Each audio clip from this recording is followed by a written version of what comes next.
Dawn breaks over the English countryside, not gently, but with a hard metallic glow that glints off river mist and the thin streaks of contrails already stretching across the sky. The year is 1940, and Britain stands alone. Far above the quiet farm fields and the sleeping villages, a new day in the Battle of Britain is beginning, one measured in minutes of life or death, in bursts of machine gun fire, in the brief flashes of courage that define a generation.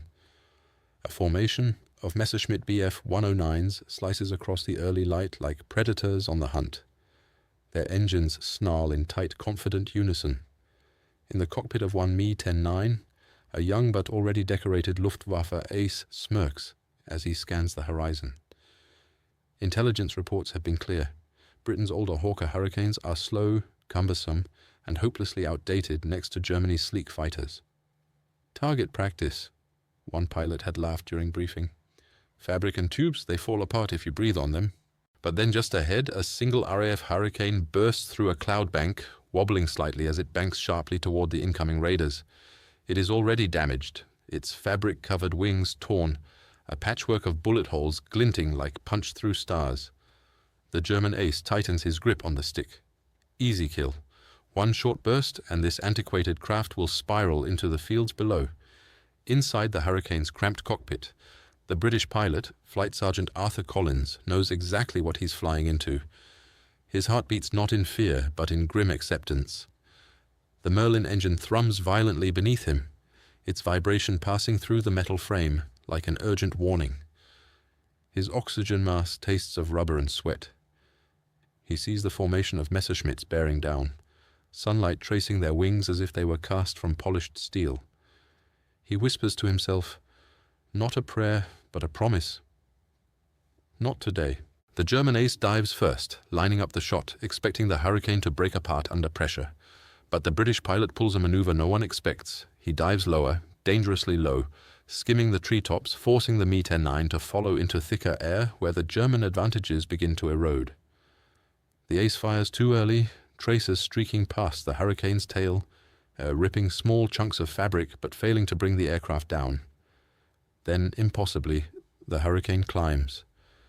An abrupt, brute-force maneuver that should have torn its wings clean off. But the rugged frame holds. The old-fashioned construction that German pilots mocked, steel tubing, wooden formers, doped linen, absorbs punishment that would snap the wings of more delicate machines. The Hurricane rolls hard, the British pilot's teeth rattling as G-forces slam him against the harness. Now the German ace's confidence wavers. He overshoots. The Hurricane is suddenly behind him. The British pilot squeezes the trigger. 8.303 Browning machine guns erupt in thunder, stitching a deadly pattern across the Me-10-9's fuselage. Smoke pours from the German aircraft as it spirals downward, the ace's disbelief almost visible through the canopy. This isn't how the fight was supposed to go. Above them, other Hurricanes appear, dozens of them, turning into the bomber stream, clawing their way through defensive fire and escort fighters. They do not move with the Spitfire's elegance or the Messerschmitt's sleek, predatory grace. They move like tools of war, rugged, relentless, and frighteningly stubborn. German pilots who had laughed at the obsolete Hurricanes now watch as the sky fills with these thick-framed fighters that refuse to break, refuse to burn, refuse to fall. And in that moment, the narrative of the battle begins to shift. The Hurricane, the aircraft dismissed as slow and outdated, proves itself the backbone of Britain's defense, the underdog whose strength lies not in glamour but in grit. This is the story of the fighter the Luftwaffe underestimated, and the pilots who proved them wrong. Long before the Hurricane earned its reputation as the rugged workhorse of the Battle of Britain, it began life as something far quieter, an experiment born from an aviation world on the brink of transformation. In the early 1930s, as biplanes still ruled the Royal Air Force, and the lessons of the First World War lingered like shadows, a handful of engineers at Hawker Aircraft believed that the future belonged to faster, stronger monoplanes. But budgets were scarce, military conservatism was strong, and radical designs faced skepticism from those who still trusted the familiar silhouette of twin wings stacked one over the other. Amid this climate stepped Sidney Cam, Hawker's chief designer, a man described by colleagues as practical, stubborn, and relentlessly imaginative. Cam believed the RAF needed a new kind of fighter, something modern enough to compete with rising foreign designs, yet simple enough to produce quickly and repair easily. His solution was the Hurricane. At first glance, the Hurricane was an odd blend of old and new. It carried the sleek, single-wing layout of modern fighters, but still relied heavily on traditional construction methods. Its fuselage built from steel tubing covered in fabric panels, its wings originally featuring a similar fabric skin stretched over metal ribs. Compared to the all-metal monocoque frames emerging in Germany, the Hurricane looked like a transitional creature, caught between two eras, shaped by compromise as much as innovation. But this hybrid nature was not a weakness. It was a deliberate choice. Fabric-covered surfaces were forgiving under stress. They tore without catastrophic structural failure. Field repairs could be made with doped linen, wooden battens, and iron tools. In an era when war loomed and mass production would soon become a decisive factor, the Hurricane's simplicity was not a technological flaw, it was a strategic advantage. Still, as the mid-1930s unfolded, the aircraft world was changing rapidly. Across the Channel, Germany, newly rearmed and increasingly aggressive, debuted aircraft that shocked observers. The Messerschmitt Bf 109, built entirely from metal and powered by an advanced inline engine, looked futuristic compared to the more modest Hurricane prototypes. Italian and Japanese aviation industries were also modernizing. Speed, climb rate, and aerodynamic refinement were the metrics by which a fighter's worth was judged. When the Hurricane entered service with No. 111 Squadron in late 1937, reactions were mixed. Many pilots appreciated its stability, its wide landing gear, and the muscle of its Rolls-Royce Merlin engine. Others looked skeptically at the fabric panels and the exposed rivets. The Supermarine Spitfire, Hawker's sleeker, younger cousin, was entering the spotlight with its graceful wings and all-metal skin. Next to it, the Hurricane appeared. Practical, workmanlike, unromantic. In peacetime, aesthetics often overshadow practicality. But war was coming, and war would soon redefine what mattered. By 1939, as Hitler's armies surged into Poland and Europe plunged into conflict, Britain's fighter force faced a dire reality. The RAF needed numbers, not just elegance. Spitfires were sophisticated, but slow to build. Hurricanes, by contrast, could be produced rapidly in multiple factories, many of which still use methods suited to fabric and metal hybrid designs. In the months before the Battle of France, Hurricanes made up the majority of Fighter Command's operational strength. Yet German pilots and intelligence analysts viewed these planes with thinly veiled disdain. Reports suggested Hurricanes were slower than the Mi-10-9, less maneuverable, less aerodynamic, and technologically outdated. They noted the fabric construction as proof that British aviation lagged behind. One Luftwaffe officer reportedly scoffed, "The British still fly museum pieces." Another dismissed the Hurricane entirely, saying, "It will fall apart the moment we hit it."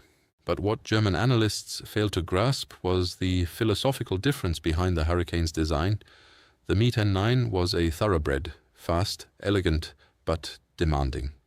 It required precision manufacturing and careful maintenance. It performed brilliantly, but punished pilots for mistakes. The Hurricane, by contrast, was forgiving, rugged, and, crucially, adaptable. When the first air clashes of the war erupted over France in 1940, this contrast became clear. Hurricanes were indeed slower in level flight and less graceful in a dive, but they absorbed battle damage in ways the Mi-10-9 could not. Bullets punched through fabric without compromising structural integrity. The tubular frame withstood impacts that would cripple thinner metal skins. On the ground, RAF crews repaired Hurricanes in hours, not days, patching torn fabric, swapping damaged panels, hammering bent components back into shape. The aircraft's 8.303 Browning machine guns gave it formidable firepower, especially against enemy bombers. Though the guns lacked the punch of 20mm cannons, the Hurricane's stable firing platform allowed long, sustained bursts that shredded unarmored sections of Luftwaffe aircraft. Perhaps most importantly, the Hurricane became the plane, that trained a generation of RAF pilots. Its forgiving controls and durable build meant that new aviators, many barely out of flight school, could learn combat techniques without risking immediate disaster. In an era when Britain desperately needed every pilot it could muster, this mattered more than elegance on a spec sheet. By the summer of 1940, with France fallen and the Luftwaffe preparing to strike at the British Isles, the Hurricane formed the backbone of Fighter Command. It would fly more sorties, claim more enemy aircraft, and suffer more losses than the Spitfire, but it would also carry the weight of Britain's survival. And yet, as the Luftwaffe crossed the Channel, many of its aces still laughed at the Hurricane. They would soon discover that what looked old-fashioned was, in fact, a weapon perfectly suited for the desperate fight to come. The Hurricane's journey from early prototype to frontline warrior is a story shaped by urgency, adaptation, and the rapidly evolving realities of modern air combat. When it first flew on November 6, 1935, the world had not yet seen the speed at which aerial warfare would transform. Many nations were still flying biplanes. Few military planners imagined that within 5 years, battles would be fought at altitudes above 20,000 feet and speeds once considered impossible. The Hurricane began in this transitional space, born just early enough to seem outdated, yet just advanced enough to become essential. When Britain declared war on Germany on September 3, 1939, Hurricanes made up the bulk of Fighter Command's interceptors. The early months of conflict, known as the Phony War, brought little aerial engagement over Britain itself. But along the Franco-German border, skirmishes revealed important truths. Hurricanes deployed with the air component of the British Expeditionary Force, intercepted German reconnaissance aircraft, and occasionally clashed with Me-10-9s. These early duels exposed the Hurricane's limitations. It lagged behind the Me-10-9 in climb rate. Its top speed was inferior at higher altitudes.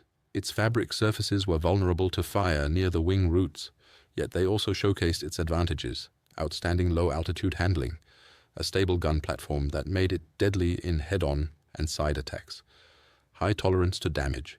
As German pilots began encountering Hurricanes in these first engagements, they quickly noticed something their intelligence briefings had overlooked. The aircraft absorbed punishment like few others. Hurricanes returned to base with torn canvases, smashed fairings, peppered wings, and even scorched fuselage panels, yet still flyable. But greater trials were coming. In May 1940, when Germany launched its sweeping invasion of the Low Countries, Hurricane squadrons were thrust into intense combat. These squadrons faced overwhelming odds, superior numbers, seasoned enemy pilots, and a blitzkrieg strategy designed to break all resistance before it could organize. During these weeks, Hurricanes defended retreating Allied columns, strafed enemy troops, and intercepted bombers pounding French and British positions. They fought relentlessly and paid a heavy price. Many were lost to Me-10-9s diving from altitude, exploiting their superior speed. Others were shot down by return fire from bombers or struck while taking off from poorly defended airfields. But despite losses, Hurricanes proved their essential value. They destroyed hundreds of German aircraft during the campaign, buying crucial time for Allied ground forces to withdraw. Even German aces later acknowledged the Hurricane's fierce presence over France. War accelerates innovation, and the Hurricane evolved faster than many predicted. The earliest Hurricanes featured fabric wings, but by late 1939, these had been replaced with metal-skinned wings capable of handling higher speeds and stronger G-forces. This alone significantly improved survivability in dives and high-energy combat. Other improvements followed rapidly. Constant speed propellers replaced the early two-blade, fixed-pitch ones, improving climb rate and acceleration. The Merlin 3 and later Merlin 12 engines boosted power output, allowing better performance at medium altitudes. Armor plating and bulletproof windscreens were added to protect pilots from head-on engagements. Internal modifications strengthened the fuselage and improved roll rate. Each upgrade made the Hurricane more competitive, and by mid-1940, the aircraft that would enter the Battle of Britain was far more capable than the machine that first flew in 1935. After the fall of France, Hurricanes retreated across the Channel in battered formations, many riddled with bullet holes, some landing with control cables severed or fuel tanks leaking dangerously. But they made it back, and now they were all that stood between the Luftwaffe and domination of British airspace. As the RAF scrambled to rebuild squadrons, the Hurricane became the backbone of fighter command. By July 1940, Hurricanes accounted for roughly two-thirds of Britain's frontline fighters. While the Spitfire gained fame for dueling with German fighters, the Hurricane carried the heavier burden, intercepting bombers, flying more sorties, and absorbing more enemy fire. When the Luftwaffe began its full-scale assault on Britain in July 1940, Hurricanes took to the skies in vast numbers. They tore into bomber formations, using their stability to deliver long, damaging bursts of gunfire. German bomber crews soon learned to fear the bulky silhouette that closed in on them through tracer fire. Although the Spitfire was often tasked with engaging Me-10-9s, Hurricanes also fought German fighters when necessary. Pilots developed tactics to offset their disadvantages, turning tightly at low altitudes, using cloud cover aggressively, and forcing Messerschmitts into turning contests, something the Me-10-9 struggled with due to its narrow landing gear and high wing loading. By October 1940, when the Luftwaffe shifted strategies and the Battle of Britain wound down, Hurricanes had shot down more enemy aircraft than all other British defences combined. They had earned their place in history not through elegance or speed, but through sheer resilience and unmatched availability. By the time winter settled over Britain, the Hurricane was no longer regarded as a stopgap or transitional aircraft. It had become a symbol of British determination, a workhorse fighter capable of fast repair and redeployment, a platform adaptable to new roles, night fighting, ground attack, and even naval operations. What had begun as a conservative design became one of the most influential fighters of the early war. When the Luftwaffe crossed the Channel in force during the summer of 1940, they carried with them an assumption, one formed in intelligence rooms, pilot briefings, and the confident swagger of a force that had steamrolled Europe in mere months. The Hurricane, they believed, was obsolete. It was too slow, too clumsy, too primitive to stand against Germany's cutting-edge fighters. That belief would be shattered not in a single moment, but in a series of dramatic confrontations that collectively redefined the enemy's perception of Britain's relic fighter. The initial turning point came during the Luftwaffe's early raids, targeting British shipping in the Channel. German bomber crews expected light resistance. The Heinkel He-11s and Dornier 17s carried minimal defensive armament, suited for the quick, aggressive strikes that had devastated Poland and France. But over the Channel, something unexpected happened. Hurricanes tore into their formations with ferocity. Bomber crews had trained to fear the sleek Spitfire, but it was the Hurricane that descended upon them in greater numbers, its 8-303 machine guns delivering long, shattering bursts. In their after-action reports, Luftwaffe crews began noting how the brown and green ones, their term for Hurricanes, inflicted significantly more damage than anticipated. One Do 17 gunner wrote, "They kept coming, even when pieces were falling off them." Suddenly, this outdated aircraft was proving to be a lethal bomber killer. The Luftwaffe's second major error lay in assuming the Hurricane would break apart under sustained fire. After all, German fighters used metal monocoque construction, an engineering leap ahead of the Hurricane's older framework. To Luftwaffe analysts, fabric-covered wings and a tubular frame seemed flimsy. Reality proved otherwise. Hurricanes returned to base with astonishing levels of damage, wings shredded down to ribbing, entire panels blown away, fuel tanks punctured yet not exploding, control surfaces barely attached, rudders flapping like torn flags. And still, they landed. On one recorded occasion, a Hurricane of No. 85 Squadron returned from combat with more than 200 holes in its wings and fuselage. The pilot, stunned at his own survival, could only mutter, "I thought she'd come apart." But she didn't. This resilience directly contradicted German expectations. A Luftwaffe pilot later admitted, "We believed the Hurricanes were made of paper. Then we learned they were made of iron." Another turning point came when German pilots realized RAF tactics were changing. Early in the campaign, Hurricanes often attacked bombers, while Spitfires engaged the escort fighters. But as losses mounted, RAF squadrons began mixing roles. Hurricanes began drawing Me-10-9s into turning fights, something the British aircraft excelled at. In a close-quarters horizontal turn, the Hurricane's broad wings and forgiving aerodynamics allowed it to tighten curves the Me-10-9 simply couldn't match. Pilots exploited this by flying low, hugging treetops or the sea, forcing German fighters to follow into denser air where the Messerschmitt's engine lost efficiency. A typical engagement would begin with a Messerschmitt diving from altitude, firing and banking away. But as RAF pilots learned to anticipate these slashing attacks, Hurricanes began countering with abrupt corkscrew maneuvers, hard brake turns, and baiting tactics that pulled Germans too deep into the fight. Suddenly the aircraft that was supposedly inferior was dictating the terms of the engagement. Perhaps the most profound shift occurred not in machinery, but in morale. Luftwaffe aces entered the campaign expecting an easy victory. Many had already racked up impressive kill counts over France and Poland. Spirited but comparatively inexperienced RAF pilots were expected to fold quickly. Instead, German pilots encountered a degree of resistance they had not seen before, an enemy that refused to break psychologically, even when outnumbered or outmatched. Inside a Hurricane cockpit, the pilot sat high, with good visibility and controls that responded smoothly even under stress. Many RAF pilots described the aircraft as reassuring, faithful, and solid, even in chaotic combat. That emotional connection mattered. They trusted their aircraft to bring them home, and that trust translated into confidence in battle. German intelligence officers eventually realized that the RAF's supposedly outdated fighter was backed by pilots who had embraced its rugged nature as part of their own identity. It wasn't glamorous, it was tough, loyal, and dependable. And because of that, so were they. The psychological shift became undeniable during what historians now call the hardest day. On August 18th, Luftwaffe High Command launched a massive series of coordinated strikes aimed at crippling RAF airfields and aircraft production. It was a day of brutal fighting. Hurricanes met the attackers head-on.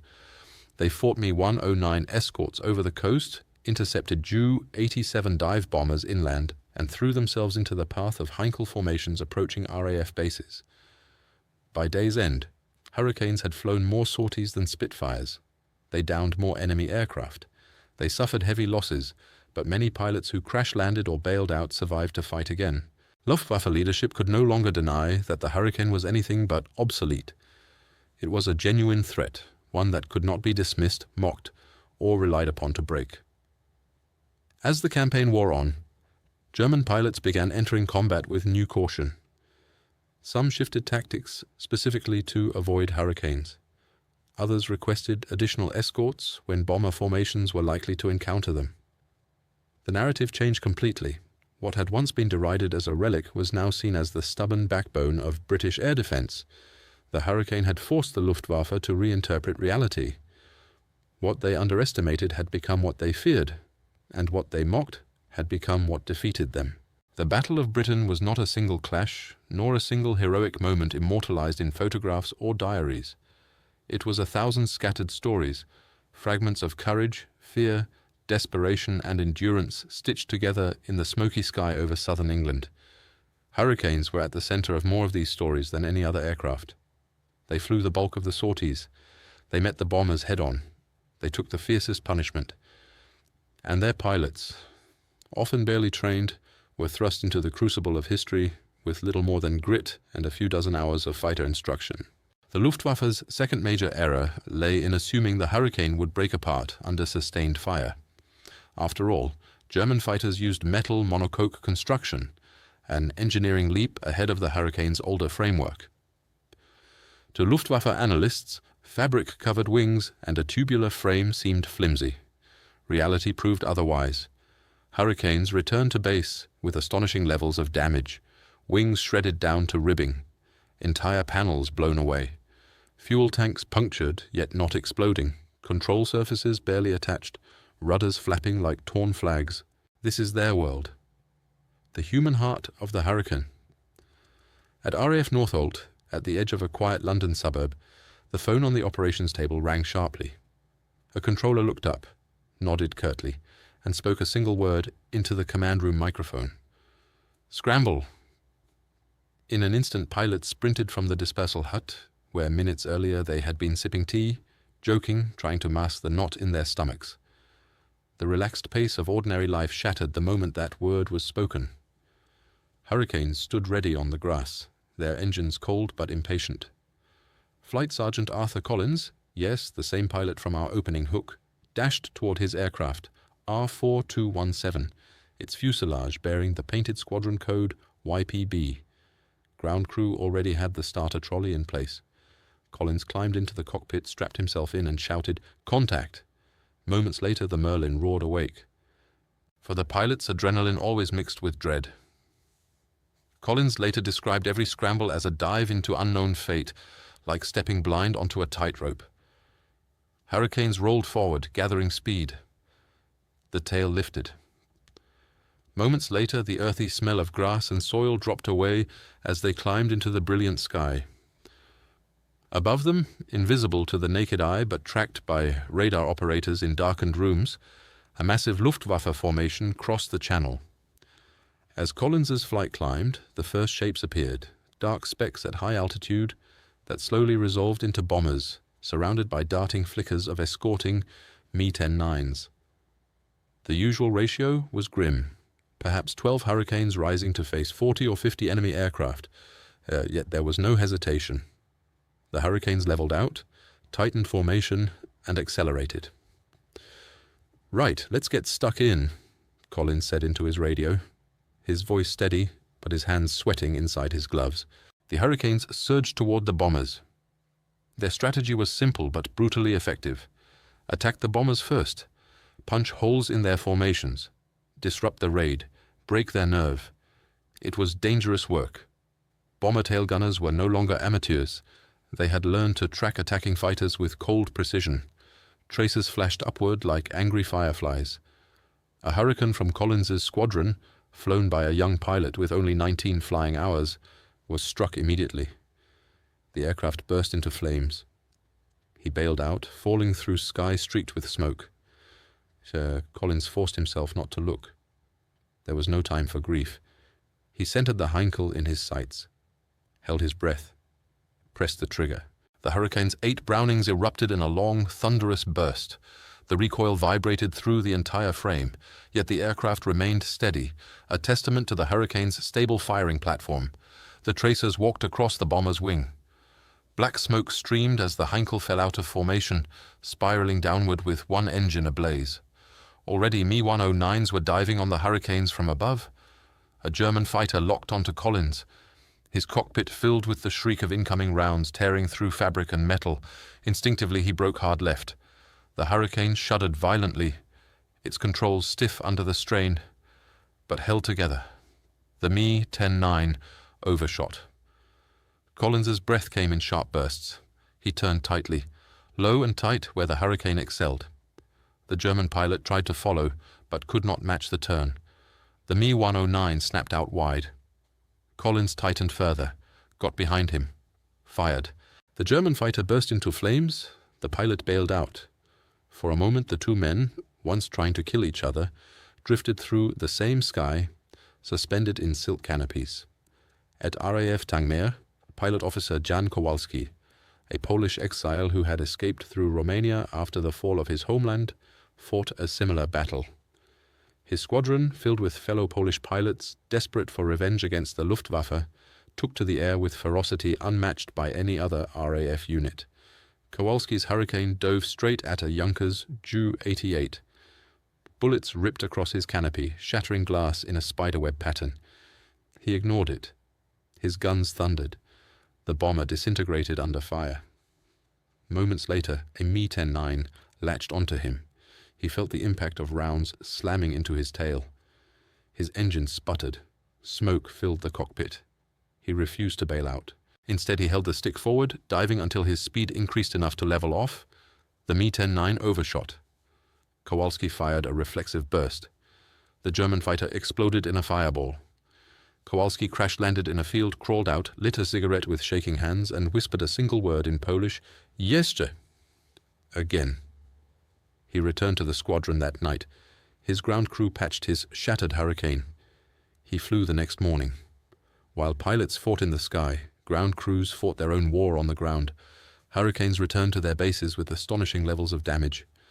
Men with smeared grease on their faces and sleeves rolled to the elbows worked tirelessly through the night to patch fabric, rivet metal panels back into place, and coax wounded engines into life. One crew chief described the hurricane as a beast that could be wounded but refused to die. He remembered a hurricane that landed with its entire port wing barely attached. The pilot climbed out and said only, "Bit rough up there today." The ground crew rebuilt the wing in 7 hours. One of the darkest days for hurricane squadrons came when the Luftwaffe launched multiple raids on RAF airfields. Hurricanes from No. 32 Squadron scrambled repeatedly, often taking off while bombs fell around them. Pilot Officer Michael Wade led a flight of Hurricanes toward an incoming formation. Anti-aircraft bursts dotted the sky. Bombers loomed ahead. Wade began to climb, but a Mi-10-9 fired from above, striking his aircraft.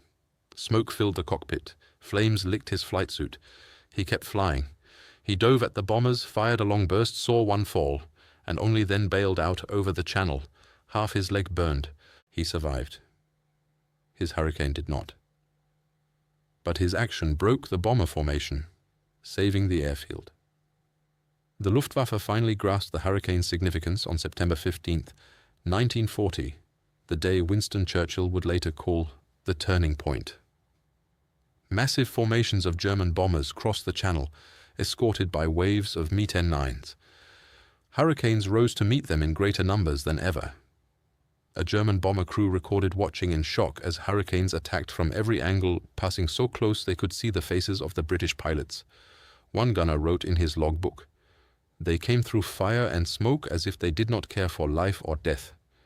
They were not the fragile machines we expected. That day Hurricanes downed more enemy aircraft than Spitfires. That was the day the Luftwaffe understood that the Hurricane was not obsolete. It was indispensable. It was unbreakable." Amid the chaos, small human moments revealed the humanity of the pilots. After a brutal engagement, Collins landed at Northolt with his Hurricane barely holding together. Ground crew counted more than 80 bullet holes. Exhausted, trembling, he climbed down and found a young mechanic staring at the damage. Rough day, Sergeant?" the mechanic asked. Collins nodded. "Can she fly tomorrow?" The mechanic ran a hand over the shredded fabric, shrugged, and grinned. "If you can, she can." Not all stories ended with survival. Many Hurricane pilots died, young men with barely formed lives, swallowed by the war before they had a chance to grow old. But their sacrifice formed the backbone of Britain's defense. A memorial at Tangmere lists their names. Collins's wingman, killed on his second mission. Kowalski's closest friend, shot down into the Channel. Dozens from Canadian, Czech, New Zealand, and South African squadrons. Teenagers who had flown Hurricanes with the determination of veterans. Their Hurricanes often returned without them, wheels collapsing on landing, engines silent, not glamorous like the Spitfire, not feared like the Mi-10-9, not sleek, not elegant, not the poster child of aviation. But it was something else, something the men who flew it understood intimately. It was the fighter that held the line, the fighter that could be shot to pieces and still fly, the fighter that carried the hopes of a nation on its patched, battered wings, the fighter that outlasted the arrogance of the Luftwaffe and turned underestimation into defeat. The Hurricane was not perfect, it was not pretty, but it was there, again and again, when it mattered most. War is never fought with machines alone. Behind every engine roar and every burst of gunfire lies a battlefield of the mind, fear, confidence, despair, hope. The Hawker Hurricane's role in the Battle of Britain cannot be understood without examining how it shaped the psychology of everyone touched by the conflict. The Luftwaffe pilots who underestimated it, the RAF pilots who trusted it with their lives, and the civilians whose fate hung in the balance. For many Luftwaffe pilots, the Hurricane was supposed to be the least of their problems. German intelligence briefings routinely emphasized its inferiority to the Mi-10-9. The Spitfire was the true threat, they were told. The Hurricane was a leftover, a machine they could dispatch quickly before dealing with more serious opponents. This assumption created a dangerous overconfidence. When hurricanes began inflicting heavy losses on bomber formations, German pilots initially dismissed it as luck, but as they encountered hurricanes again and again, planes that should by all rights have fallen apart under fire, yet stubbornly refused to die, doubt crept in. A Luftwaffe ace later admitted, "The hurricane unnerved us. You would see one with half a wing missing, yet it kept fighting." This persistence created a subtle but growing psychological shift. German pilots began entering combat more cautiously. They requested more escorts for bomber raids. Their attacks grew less aggressive as hurricanes proved capable of both surviving hits and returning deadly fire. Arrogance had become anxiety, and anxiety became fear. On the British side, the psychological impact was the inverse. Pilots knew the Hurricane was not the fastest fighter in the sky, nor the most famous. Many envied the Spitfire squadrons who flew aircraft praised in newspapers and echoed in patriotic speeches. But when their lives were on the line, when tracers slashed past their canopy and engines screamed, Hurricane pilots felt something Spitfire pilots rarely mentioned: security. The Hurricane held together. It brought them home. Pilot diaries frequently described the aircraft not as a machine but as a partner, one that shielded them, absorbed the blows, and forgave their mistakes. Flying Officer David Crook wrote in 1940, "She was sturdy, comforting. When you were in trouble, she stayed with you." This sense of trust bonded pilot to aircraft in a way no performance chart could capture. When a Hurricane shook under enemy fire, pilots did not panic. They dug deeper, confident they could push the fighter beyond its limits without catastrophic failure. That psychological anchor mattered. It turned fear into determination and determination into survival. Though they never saw combat, ground crews bore immense emotional strain. They watched Hurricanes return shredded, smoking, sometimes with blood pooled in the cockpit. They patched bullet holes knowing those repairs meant another young man would soon fly into danger again. One mechanic recalled, "We didn't just fix planes, we held their lives in our hands." Every hour spent tightening bolts or smoothing fabric was a silent prayer. Let this be enough. Let him come back. And when a Hurricane returned, battered but intact, the pride they felt carried through the airfield like a silent victory. For the people of Britain, farmers, mothers, factory workers, children huddled in shelters, the sight of hurricanes overhead was not merely a military reassurance, it was emotional survival. During raids, entire families stepped into the street to watch Hurricanes rise to meet incoming bombers.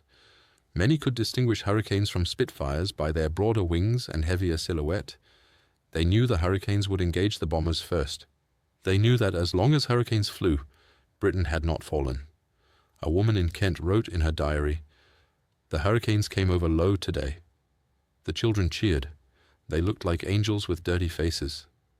That mix of admiration and affection reflected a deep truth. The Hurricane embodied Britain's working-class spirit. It was not glamorous. It was not aristocratic. It was tough, reliable, and unafraid of getting battered in a fight. When the Luftwaffe shifted to night bombing after failing to break fighter command, many German pilots privately expressed relief. They no longer had to face the persistent, punishing Hurricanes in daylight battles. RAF pilots, meanwhile, emerged from the battle with a quiet pride. Not boastful, not glorious. Just the dignity of men who had flown a machine that mirrored their own resilience. Even decades later, veterans described the Hurricane with affection unmatched by any other aircraft, because in the darkest days of 1940, when Britain's fate hung on threads of steel and fabric, the Hurricane gave not only firepower, but courage. The Hawker Hurricane's importance cannot be measured by speed charts, aerodynamic profiles, or engineering prestige. Its true power emerged in how it fit into Britain's larger strategy, how it served as the backbone of fighter command and filled crucial roles that no other aircraft at the time could match. To understand why the Hurricane mattered, we must step back and see it not as a lone fighter, but as a pivotal part of a national defense system operating under unimaginable pressure. In the summer of 1940, with France fallen and the Royal Navy stretched thin, Britain faced the possibility of invasion. The Luftwaffe held numerical superiority. German aircraft were flying from airfields only minutes from the British coast. The RAF was outnumbered, outproduced, and at risk of being overwhelmed by sheer volume. Britain needed fighters in the air. Now, not months later. The Hurricane met this need in a way no other aircraft could. By July 1940, Hurricanes made up nearly two-thirds of Fighter Command's operational strength. They were not supplemental, they were foundational. Without them, the RAF would have been reduced to a token defensive force, unable to meet the Luftwaffe's massed bomber raids. The strategic formula became clear. Spitfires would engage the Mi-10-9 escort fighters. Hurricanes would attack the bombers directly. This division of labor was not accidental. It was essential. The Hurricane's stable firing platform and 8-gun armament made it exceptionally lethal against bombers. Meanwhile, its rugged frame allowed it to survive defensive fire that might cripple more delicate aircraft. Every bomber a Hurricane damaged or destroyed meant fewer bombs falling on British airfields, factories, and civilians. It wasn't glamorous work, but it was the work that kept Britain alive. Another strategic advantage lay not in performance, but in production. Hurricanes could be built quickly in multiple factories, including those not yet capable of manufacturing all-metal, highly complex aircraft like the Spitfire. Their hybrid construction meant more workshops could produce parts. Repairs were faster and easier, damaged aircraft returned to service rapidly. In a war of attrition, this mattered as much as dogfighting skill. A Hurricane shot up in the morning could be patched, refueled, and back in the sky by late afternoon. This turnaround kept squadrons operational even when losses were severe. The Hurricane's design allowed for extraordinary field maintenance. Fabric could be patched in minutes. Metal ribs could be hammered back into shape. Engines could be swapped quickly thanks to accessible mountings. Ground crews often repaired Hurricanes that looked beyond saving. Torn wings, shredded panels, jagged holes across the fuselage. The aircraft's simplicity meant nothing was wasted. Every repair, no matter how crude, kept Britain's air defense alive a little longer. And because Hurricanes flew more missions than Spitfires, their reliability directly amplified Britain's defensive initially. The Luftwaffe dismissed the Hurricane as an inferior opponent. But after repeated encounters, German commanders were forced to adjust tactics. Bomber formations thickened their defensive screens. Escorts were reassigned to counter Hurricane-heavy sectors. Attacks became more cautious, less confident. This was a quiet confession of the Hurricane's impact. Every strategic adaptation the Luftwaffe made came with a cost. Less fuel efficiency, fewer available escorts, tighter formations that were easier for RAF pilots to predict and exploit. The Hurricane, simply by existing in large numbers and refusing to die easily, reshaped the Luftwaffe's battle plan. Had the Hurricane not been present in such numbers, had it not been rugged, repairable, and deadly against bombers, Britain's air defense system would have collapsed. The Spitfire may have dazzled the world, but the Hurricane held the line. It was Britain's strategic shield, absorbing the brunt of the Luftwaffe's force. By stopping or disrupting enough raids, Hurricanes bought the RAF something priceless: time. Time to train more pilots, time to expand radar networks, time to produce more aircraft, time for Britain to recover, adapt, and ultimately endure. In strategic terms, the Hurricane was not just a fighter, it was a force multiplier, a stabilizing pillar, a lifeline. When the final shots of the Battle of Britain faded into memory and the Luftwaffe shifted its focus eastward, the Hawker Hurricane stood battered but unbowed. It had flown more sorties, destroyed more enemy aircraft, and absorbed more enemy fire than any other British fighter of 1940. Yet its legacy would become something quieter, more complicated, and more deeply human than statistics alone could ever capture. The Spitfire became the icon. Its elegant lines, its later war upgrades, its enduring presence in photographs and films ensured a place in public memory that seemed almost inevitable. The Hurricane, by contrast, slipped into the background, its simple construction and older design often mistaken for inferiority rather than understood as the strategic brilliance it was. But among pilots, especially those who flew in 1940, the Hurricane was remembered not as second best, but as the fighter that saved Britain when saving Britain mattered most. Many veterans later reflected that if the RAF had relied solely on Spitfires during those critical months, they would have been overwhelmed. The Hurricane's sheer numbers and its ability to knock down bombers were the deciding factors in the battle's outcome. Its legacy, then, is one of decisive impact, even if overshadowed by its sleeker sibling. After the Battle of Britain, the Hurricane's story did not end. It fought in North Africa, where its rugged construction made it ideal for desert conditions. It served in the Mediterranean, Russia, Burma, and aboard merchant ships as the extraordinary Hurricats, catapult-launched defenders of vital convoys. It adapted again and again, as a fighter-bomber, as a night fighter, with cannons, rockets, bombs, and cameras. It was the plane that would do anything asked of it, anywhere, under any conditions.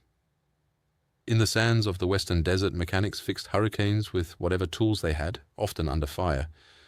In the freezing forests of Russia, Soviet pilots praised the Hurricane's toughness, marveling at how it absorbed damage from German machine guns.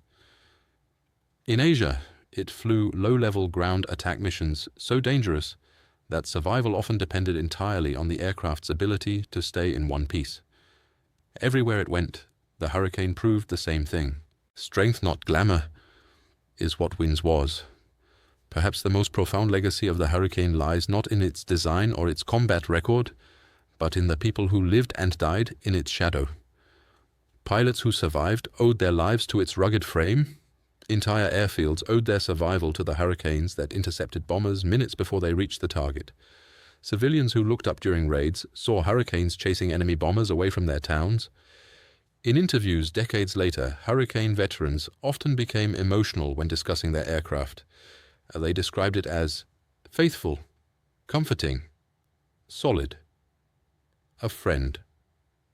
Such words rarely appear in technical manuals, but they speak to a deeper truth. The Hurricane formed a bond with the people who depended on it. It represented not just machinery, but resilience. Today, only a handful of Hurricanes remain airworthy. When one lifts off at an air show, its distinctive hum carries the memory of thousands of pilots and mechanics who once staked their lives on its strength. Those who watch it fly may not appreciate its full significance, but those who know the story understand they are witnessing the airborne heartbeat of a nation that refused to surrender. The Hurricane is not remembered because it was perfect. It is remembered because it was there, because it endured, because in Britain's darkest hour it refused to fall, even when everything around it seemed ready to. Its legacy is one of grit, courage, and survival. A reminder that history is often shaped not by the most beautiful or the most advanced machines, but by the ones that stand their ground when standing ground is all that remains. A Hurricane shot up in the morning could be patched, refueled, and back in the sky by late afternoon. This turnaround kept squadrons operational even when losses were severe. The Hurricane's design allowed for extraordinary field maintenance. Fabric could be patched in minutes. Metal ribs could be hammered back into shape. Engines could be swapped quickly thanks to accessible mountings. Ground crews often repaired Hurricanes that looked beyond saving. Torn wings, shredded panels, jagged holes across the fuselage. The aircraft's simplicity meant nothing was wasted.